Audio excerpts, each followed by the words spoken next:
Hi guys, in this presentation I'm going to cover how to use the DCF modeling feature in Signal Sigma along with our technical analysis modules.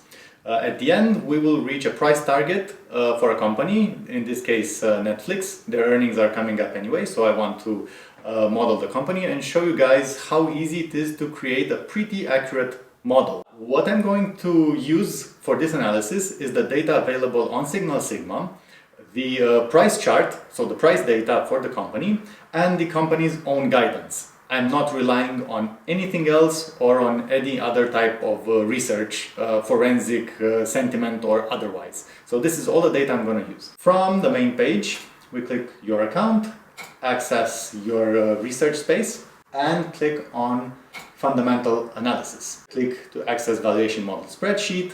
This takes you to your own customized Google Sheet. Now, what may not be immediately familiar to everybody is that you can actually select one of the stocks available for research in the cell A1, and if you actually select the stocks that you want, you just wait for the Google Sheet to finish loading. It takes about 20 seconds.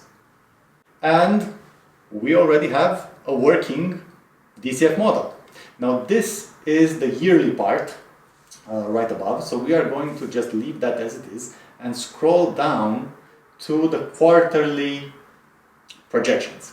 Now all of this part is the historical part. This is pulled right from our database, and we are actually going to focus on the projections that momentarily are done by our machine learning models. Now, in order to very quickly switch up projections, we can select from this cell in the left and quickly go to one of the machine learning predicted models. But right now, let's see what Netflix has actually guided for. In this case, they are guiding for 7.9 billion in revenues.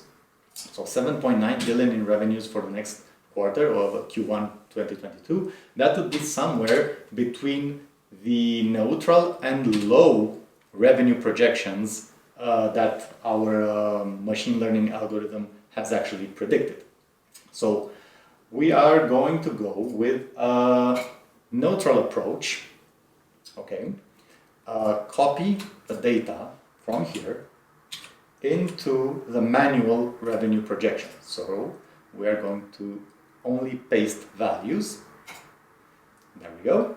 And instead of 8.1 billion, we are going to use 7.90. Now, in order to view this revenue projection, we are going to modify the cell to the manual revenue projection. See? So right now, in the chart, you can see their own projection for the quarter, and then the model predicts our own neutral projection. Gross profit margin. We are again going to go with a neutral approach. This would set the gross profit margin to 40% in line with their past quarters. Now, they have not given guidance on the gross profit margin, so we are just going to go with that assumption. Next up, operating expenses. Again, we are going to go with a neutral prognosis over here. And in terms of shares outstanding, we are actually going to leave them flat. So right now, we are not going to take into account any change in shares outstanding.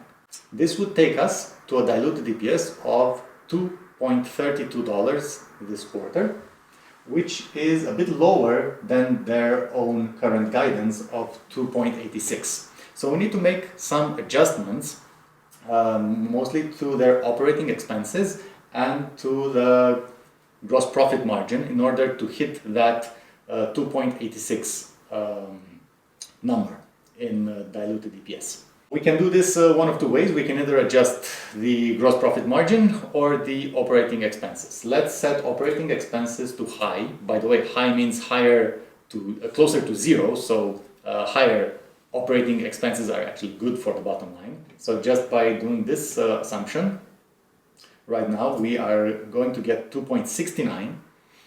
So we might as well go with a high gross profit margin, so from 40 to 45, which is going to take us a diluted EPS of 3.29.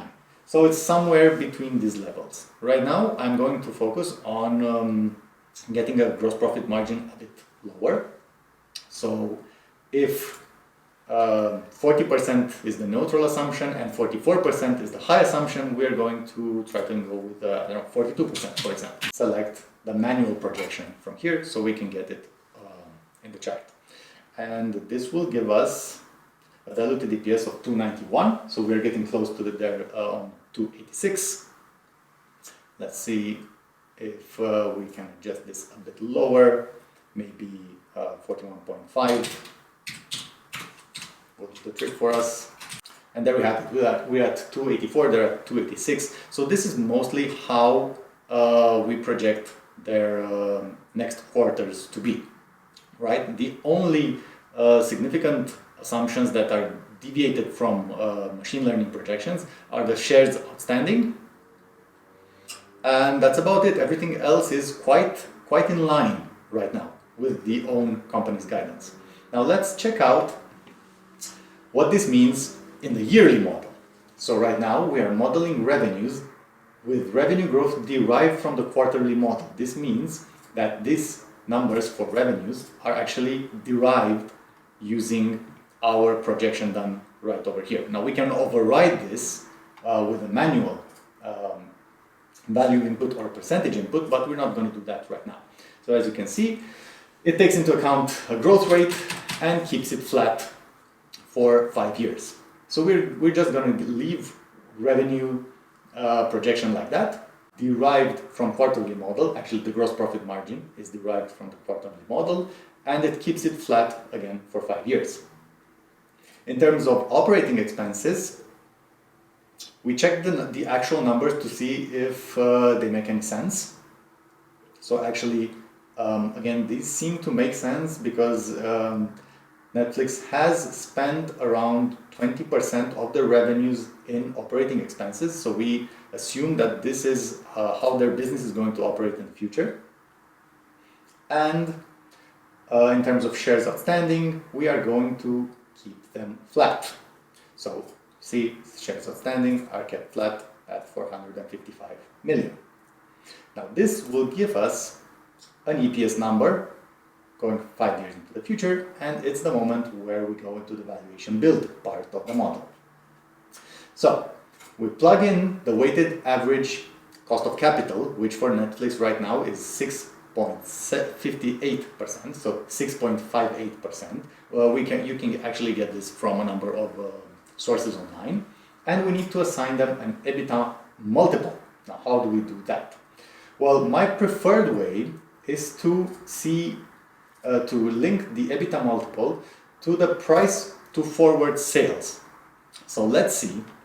Well, right now we just jumped into the technical analysis part of the app. You see I already have Netflix selected over here. So we can do this in one of two ways. Right over here we have an EV to sales historical chart for Netflix. So we can value it by its median EV to sales. This is sort of the lazy approach. So at 7.11 we would need to adjust the EBITDA multiple so we can get a 7.11 here in the implied price to forward sales. 7. So this would seem to be about it. So if we are going to value Netflix at their median EV to sales, then we would get a price target of 594. However, in this current environment, I don't think it's fair to value Netflix at their median EV to sales for the past 2 years. So I don't think that makes sense. Now let's see, over here on the right, we have the peer analysis module. So these are the companies that our system determined to be very similar to Netflix. Now, our job is to take this table and filter it to companies that actually, they make sense to be compared to Netflix. We are looking at sales growth, operating margin, profit margin. I would like to eliminate IQ. I know IQ is very, very similar to the Netflix of China, right? But they have negative sales growth, negative operating margin, and negative profit margin. So in this sense, they don't deserve to be in the same league as Netflix. So we are simply going to exclude them, right? This is how I excluded IQ from the list. Next up, we are going to check if, well, we have this Cinedin Corporation, which is only generating sales of 47 million. Now, sales of 47 million are much, much too low to be in the same comparison league with Netflix. So we're going to exclude this company as well. So this leaves us with exactly 4 companies that in terms of sales growth, operating margin and profit margin, they look quite close to each other. And you can see that even AutoZone, which is not in the same business as Netflix, is very similar on paper. When we look at the average enterprise value to sales for all these companies is actually at around 5. So if we are going to keep a valuation for Netflix between 5 and 7, we can probably go with the 6 EV to sales multiple. So instead of 7 here, we're looking for a 6. So let's get to 6, which would imply, I guess, a 22.5 EBITDA multiple. This would leave us with a price per share of $505. So 505. Now let's see how this compares with the average mean analyst price target. It is identical to the mean price target of Wall Street analysts. Now, in order to adjust our chart, we need to set the trading channel a bit lower. So we are going to enter a negative z-score. Okay, so we're getting there. It's pretty close. So now all we have to do is maybe make the trading channel a bit larger so we can account for the volatility of the stock properly. And this is how Netflix is set up right now. If everything goes according to plan and they don't mess up their earnings, we are going to probably see them reach their price target. That's how you quickly value a company using Signal Sigma. Now, of course, this does not take into account any kind of forensic research into the company. It has, I haven't really looked at any other data other than their fundamental information and the price chart. Now, of course, when you do your own research, you have to take into account their debt schedule, which is something you can only do by researching the company properly, and a lot of micro and macro factors affecting their business. So I would suggest you take this valuation model that you have quickly generated using Signal Sigma, duplicating it, just duplicate the sheet, and then making all the proper adjustments so you get the DCF model that you want. But I think this is an 80% accurate model, and it was done very, very fast. You can do this for any company that we cover. So just click here and you'll get the whole list of companies in the United States, universe of companies that you can select from and very quickly model professionally. Thank you for watching, and if you have any questions, just reach out.